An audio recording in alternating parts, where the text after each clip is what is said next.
Bienvenue dans Entrepreneur et en forme, bulle de conscience et action. Je suis Cédric Meunier, entrepreneur, coach et personal trainer depuis de nombreuses années. Et j'ai fait de ma mission d'accompagner les entrepreneurs à impacter avec plus de clarté sans y laisser leur santé. Je vous partage chaque semaine, seul ou avec mon invité, des clés concrètes pour comprendre ce qui vous bloque et ce qui vous porte. Allez, c'est parti! Bienvenue dans cet épisode numéro 1, 6 clés pour reprendre son énergie en main. Alors, de quoi parle-t-on ? On va parler de fatigue, d'énergie, de fuite d'énergie, mais bien sûr, la fatigue pour un poisson, une cigale, une fourmi n'a pas du tout la même signification ni la même sonorité. Alors, si la fatigue vient se poser à chaque fois que le week-end s'annonce, si la fatigue vous tombe dessus dès que vous faites autre chose qu'entreprendre, autre chose qui a un rapport avec votre entreprise, si vous avez des mal de tête, si vous avez des douleurs articulaires, si vous êtes de mauvaise humeur, dès que vous sortez dans vos champs, dès que vous sortez de votre passion, dès que vous sortez de ce qui vous anime, eh bien, vous êtes à la bonne place. C'est de ce dont on va parler aujourd'hui. Et on va voir un petit peu, qu'est-ce qu'on peut faire, où c'est que l'on doit regarder, quels sont vraiment les 6 points qui vont vous aider à reprendre pied. Alors, cette fatigue, cette énergie est quelquefois, pour un entrepreneur, un Graal inatteignable. L'équilibre entre la partie professionnelle, la partie familiale, la partie personnelle est peut-être et souvent vu comme un rêve, comme une recherche ultime. Alors, la question est, est-ce que la vie d'entrepreneur peut-elle être équilibrée ? Alors, en tout cas, de mon point de vue, de mon expérience, j'ai envie de vous répondre, eh bien oui et non, parce qu'encore une fois, cela dépend ce que l'on entend par équilibre. Et c'est vrai qu'en tout cas, pour ma partie, moi qui est un homme de passion, qui ne va pas forcément m'arrêter, en tout cas au niveau de ma réflexion, de mon analyse, je vais voir des points entrepreneuriales à peu près à tous les niveaux, peu importe l'heure du jour ou de la nuit. Voilà. Donc, l'idée n'est pas de se dire, je travaille tant d'heures, oui ou non, mais et surtout de se poser la question, mais comment je me sens ? Est-ce que je suis capable de m'écouter ? Et surtout, quelles solutions je peux trouver pour avoir une meilleure énergie dans mes différents domaines de vie ? Parce que très souvent, je ne sais pas si cela vous parle, mais on va avoir énormément d'énergie dans ce qui nous anime, dans ce qui nous fait vibrer. Et c'est bien normal. On aura l'occasion d'en parler d'ailleurs dans différents podcasts pour mieux comprendre tous ces mécanismes. Alors, je vais vous faire une image. Bien souvent, l'entrepreneuriat, on n'aime pas rester vraiment en place, Et j'aime bien mettre l'image de l'apprentissage de la marche avec un bébé. Si vous avez eu des enfants ou si vous avez regardé un petit peu comment apprend à marcher un enfant, alors bien sûr, il y a le passage ventral, 4 pattes, etc. Mais surtout, la façon dont vont se faire ses premiers pas, eh bien, il va passer d'être debout à tomber en avant. Et pratiquement à courir, il ne vient pas marcher en premier, il vient tomber en avant. Et je trouve que cette image est vraiment très proche de la démarche entrepreneuriale. On est toujours un petit peu allé vers l'avant entre le risque de tomber et le risque d'avancer ou bien de se prendre un mur, reculer, se relever, tomber. Et dans notre sujet du jour, eh bien, effectivement, souvent on surfe énormément entre je suis à la limite entre la fatigue presque à tomber, mais je suis tellement animé que je continue sans m'écouter. Et bien souvent, je rencontre des entrepreneurs qui sont qui sont sur cette façon de voir les choses. Et puis un jour, le corps leur rappelle à l'ordre. Quand ils n'ont pas assez écouté, au bout d'un moment, ça tape un petit peu plus fort. Alors, notre point numéro 1 du jour. On va commencer par la base qui est, comment vous respirez. Quelle est votre conscience de votre respiration? Qu'est-ce que ça veut dire ça? Est-ce que tout simplement, je me rends compte, dans ma journée, est-ce que j'ai une respiration qui va être tranquille, apaisée? Est-ce que j'ai déjà écouté ma respiration? Et est-ce que je suis capable d'avoir une respiration ventrale? La respiration ventrale est une technique que l'on apprend dans diverses disciplines sportives, mais aussi dans des activités de relaxation, dans le yoga, dans les arts martiaux, dans énormément d'activités, parce que tout simplement, respirer, c'est la base. Ce manque de respiration va vous amener une fatigue beaucoup plus rapidement. Elle va vous amener aussi des mal de tête, tout simplement parce que vous vous oxygénez moins. Donc première chose, réfléchissez, regardez comment vous respirez. Est-ce que vous êtes capable de contrôler votre respiration, d'avoir une respiration ample, profonde, tranquille, et on parle de respiration ventrale.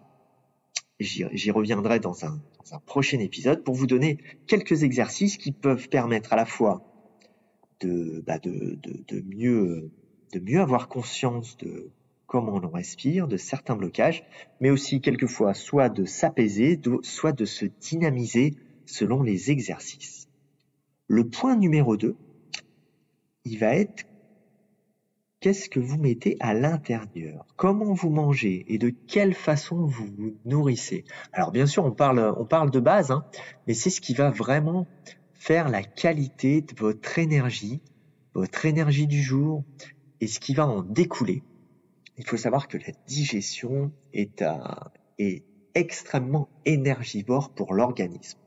Et si par exemple vous mangez très vite, je rencontre beaucoup de gens qui mangent très très vite, qui mangent devant leur ordinateur, qui mangent en marchant, en continuant de faire une activité.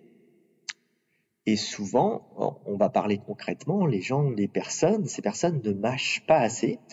Et le fait de ne pas mâcher assez, on va tout simplement donner beaucoup plus de travail au corps, à la digestion, et du coup amener une énorme fatigue. Bien sûr, sans rentrer là tout de suite aujourd'hui dans les détails, mais forcément, si vous mangez quelque chose qui est riche, qui est gras ou grande quantité, vous donnez beaucoup de travail de récupération au corps. Et à contrario, si vous ne mangez pas, si vous oubliez de vous nourrir, vous pouvez aussi avoir des moments de fatigue, parce que votre cerveau est un gros consommateur d'énergie et a besoin aussi de calories et notamment de sucre pour fonctionner le mieux possible. Donc, deuxième point, comment je mange au fait? À quelle heure je mange? Quelle quantité? À quelle vitesse? Comment ça se passe au niveau de mes repas? Est-ce que j'y fais un petit peu attention? Est-ce qu'il y a de l'équilibre? Est-ce qu'il y en a au moins dans ma journée? Est-ce qu'il n'y en a pas du tout? On jette un coup d'œil là-dessus. Point numéro 3. Comment je vis mes journées? C'est-à-dire comment je vis mes journées au niveau de ma posture physique. Là, on parle de physique, c'est-à-dire est-ce que je suis assis toute la journée? Est-ce que je suis debout toute la journée? Est-ce que je suis tordu toute la journée? Est-ce que je m'accorde du temps pour aller marcher, aller faire une activité physique? Prendre un temps qui va faire fonctionner mes muscles. On ne peut pas passer à côté. Aujourd'hui, l'OMS, l'Organisation mondiale pour la santé, recommande de bouger au moins 30 minutes par jour. Ces 30 minutes par jour, à quoi elles servent? En fait, ces 30 minutes, elles vont juste vous servir à maintenir le bon état de vos organes, à faire circuler tous vos liquides à l'intérieur du corps et tout simplement à huiler la machine. Ça, c'est une première chose. Et puis, ça va vous aider aussi à vous apaiser, à éviter des tensions musculaires. Et ça va avoir un aspect recharge de batterie. Bien souvent, on se dit, si en plus je fais du sport, je vais être encore plus fatigué. Eh bien, c'est au tout départ, cela peut être une croyance qui est totalement compréhensible, mais en fait, le fait de ne pas bouger est beaucoup plus fatigant que de bouger. Donc là, sur ce point numéro 3, je vous invite à regarder, tiens, dans ma journée, qu'est-ce que je fais? Est-ce que je suis 7-8 heures assis ou bien est-ce que je m'accorde un temps pour aller en marchant, mettons, à mon bureau est-ce que je fais 1 fois du sport par semaine, 2 fois du sport par semaine ou pas du tout? Quel temps j'accorde à cette partie? Notre point numéro 4 est bien sûr la base de la récupération. Comment se passe mon sommeil? Alors, qu'est-ce que ça veut dire comment se passe mon sommeil? Est-ce que déjà vous vous couchez à heure fixe? Est-ce que vous vous réveillez dans la nuit? Est-ce que le matin au réveil, vous vous sentez reposé? Est-ce que vous vous sentez déjà fatigué et vous ne pensez qu'à vous recoucher? Donc, d'aller voir un petit peu comment ça se déroule à ce niveau-là et comment se passe votre sommeil. Vraiment avoir tout cet aspect d'abord observation. C'est notre point numéro 4. Et ensuite, bien sûr, on va voir de quelle façon on peut l'améliorer. Le sommeil est vraiment la base de tout. Et se dire, tiens, je dors 4 heures, je dors 5 heures, et puis ça me suffit. Eh bien oui, ça peut tenir un temps parce que le corps s'adapte vraiment à tout. Mais il faut savoir que vous allez avoir vos cellules qui vont vieillir plus vite. Vous allez avoir vos articulations qui vont grincer plus facilement. Il va y avoir un aspect inflammatoire et une récupération bien moins bonne dans tout ce qui va se passer sur vos fonctionnements. Donc l'aspect sommeil est bien sûr capital. 5e point d'observation, comment je m'hydrate, comment je bois. C'est un des points souvent les plus oubliés et qui va être très impactant sur votre fatigue. Il y a un chiffre qui est assez puissant. Seulement 2% de déshydratation correspond à 20% de capacité en moins.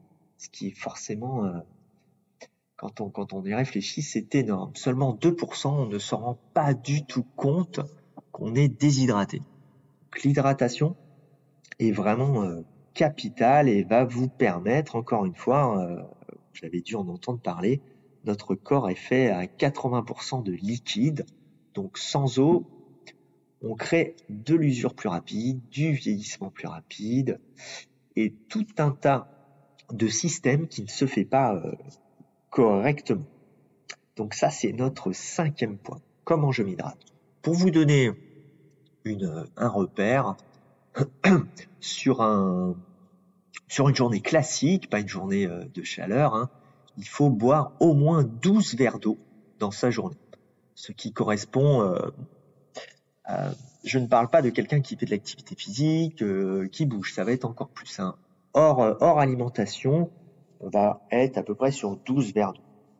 Voilà. Là, on peut aussi avoir un chiffre qui va varier selon son poids, sa taille, si on est un homme, si on est une femme, et puis si on a une activité assise, l'environnement, etc., etc. Donc là, ce 5e point, observez, tiens, quelle est mon hydratation? D'ailleurs, à force de parler de boire, je vais boire un petit coup.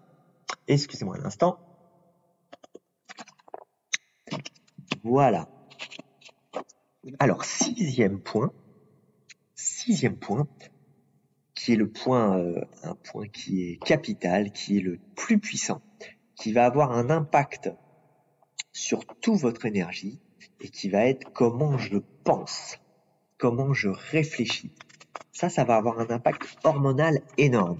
On vient bien sûr parler de l'état de stress dans lequel quelquefois on vient se mettre parce qu'on va venir se raconter tout un film sur une problématique et on va être très très fort pour devenir Steven Spielberg en quelques minutes et aller se polluer la tête. Alors voilà nos 6 points. Je vous rappelle les 6 points. Le premier point, comment je respire? Est-ce que j'ai la conscience de ma respiration? Est-ce que je sens une oppression en haut du corps? Est-ce que je suis capable, au contraire, d'avoir une respiration ample et ventrale? Deuxième point, comment je mange? Et à quelle vitesse? Est-ce que je mange léger? Est-ce que je mange équilibré? À quel moment? Est-ce que je m'oublie à ce niveau-là? Est-ce que je connais mon rythme, mes besoins? Troisième point, est-ce que je bouge dans mes journées? À quel moment? Combien de temps? Est-ce que j'ai des douleurs articulaires? Comment je me sens à ce niveau-là? Quatrième point, comment je dors? Est-ce que mon sommeil est réparateur? Est-ce que je me réveille la nuit? Est-ce que le matin, je me sens en forme? Cinquième point d'observation, comment je m'hydrate? Capital aussi pour les mal de tête. Bien souvent, 80% des mal de tête sont un manque d'hydratation. Sixième point, comment je réfléchis? Est-ce que je m'auto-pollue la tête? Alors, sur ces 6 points, bien sûr, on peut faire une émission par point pour aller un petit peu plus dans le détail. Mais aujourd'hui, je vais vous présenter un exercice, quelque chose à réfléchir qui va vous aider à mieux vous comprendre et à mieux comprendre où sont vos zones d'énergie. Alors, prenez de quoi noter, mettez en pause le podcast si vous n'avez pas encore votre stylo, votre papier. Alors, je vais vous demander de repenser à 3 journées. 3 journées qui ont été dynamisantes pour vous, où vous vous êtes senti vraiment en forme, énergisé, où ça a été fluide. Comment ça s'est passé dans ces journées? Est-ce que vous avez rencontré des gens? Est-ce que vous avez bougé plus que d'habitude? Ou au contraire, vous étiez plus au calme? Dans quel environnement vous y étiez? Vraiment étudier tout ce qui s'est passé et noter vraiment les rencontres, les actions, les discussions de ces 3 journées. Cet exercice est vraiment très très très intéressant parce que vous allez pouvoir observer, mieux comprendre vous ce qui vous donne de l'énergie. Si votre besoin le plus important est de parler à des gens, de rencontrer des gens, ou au contraire d'avoir des moments très au calme où vous êtes dans votre bulle, ou si vous avez vu que c'est un mix de ces 2 moments-là, plus bouger, vraiment noter, je vous invite à tester ça et vous allez pouvoir découvrir quelles sont un petit peu les recettes qui vous font du bien, qui vous mettent en énergie. Une fois que vous avez noté ça, vous allez répertorier un petit peu ce qui est efficace pour vous. Et je vous invite à prendre une dizaine de choses, une vingtaine d'éléments, vraiment à en noter un maximum, et de lister au moins 3 éléments que vous pouvez mettre facilement dans votre journée, que vous pouvez placer. Si c'est un moment pour vous à écouter, à lire un livre, à écouter un podcast, pourquoi pas, qui vous met en énergie, à aller boucher, à aller marcher, comment vous avez mangé, avec qui vous avez parlé, qu'est-ce que vous avez fait pour vous, qu'est-ce que vous avez fait dans votre entreprise, qu'est-ce que vous avez fait dans votre domaine personnel, qu'est-ce que vous avez fait à la maison. Je vous propose vraiment d'aller observer ça, de noter ça et de commencer à mettre en place le premier pas le plus facile pour utiliser cet exercice. Donc 2 choses à faire après cet épisode. Observer les 6 points qu'on a vus ensemble et tester absolument cet exercice avec ces 3 journées. Voilà pour ce premier épisode et avant de vous quitter, j'ai une demande à vous faire. Déjà, laissez-moi un avis, savoir si ce type de contenu vous intéresse, ce qui vous a plu. Et puis, bien sûr, vous pouvez aussi me laisser des questions sur vos problématiques, ce qui vous bloque ce qui vous interpelle, pour voir un petit peu, pour y répondre dans un prochain entretien, dans un prochain podcast. Je vous souhaite une magnifique journée et je vous dis à très bientôt. Croyez en vous et cultivez votre énergie.